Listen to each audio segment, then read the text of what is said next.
যুদ্ধ, রাসূল যে প্রথম যুদ্ধে অংশগ্রহণ করেছেন সেই যুদ্ধের নামটা কি? বলেন, কিসের যুদ্ধ বলেন? বদর যুদ্ধটা কোন মাসে হয়েছিল? বলেন কোন মাসে?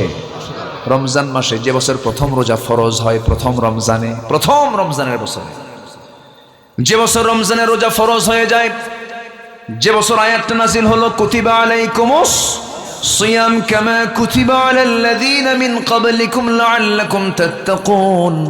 যখন এই আয়াতটা নাযিল হয়ে গেছে, সাহাবায়ে কেরাম রোজা রাখা শুরু করে দিয়েছেন।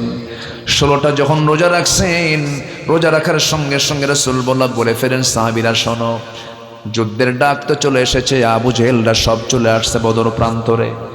450 মাইল দূরে আমার নবীজি মদিনায় চলে গেছেন, মক্কা ছেড়ে হিজরত করে চলে গেছেন এইদিকে রাসূলকে দুনিয়া থেকে বিদায় করার জন্য, ইসলামকে পরাজিত করার জন্য, দ্বীনকে নেভিয়ে দেবার জন্য।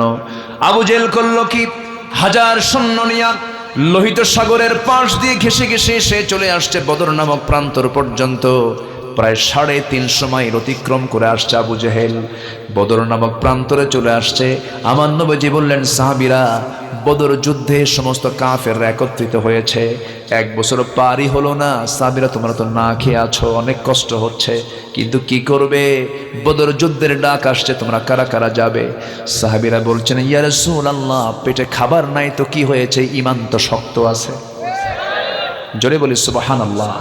কোন মাস বলেন, কোন মাস? রমজান মাস।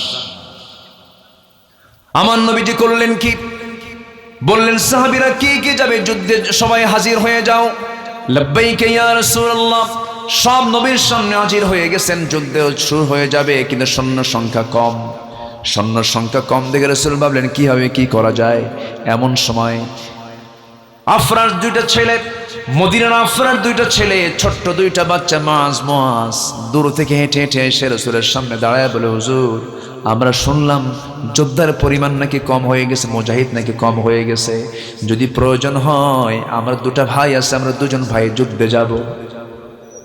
জোরে বলি সুবহানাল্লাহ।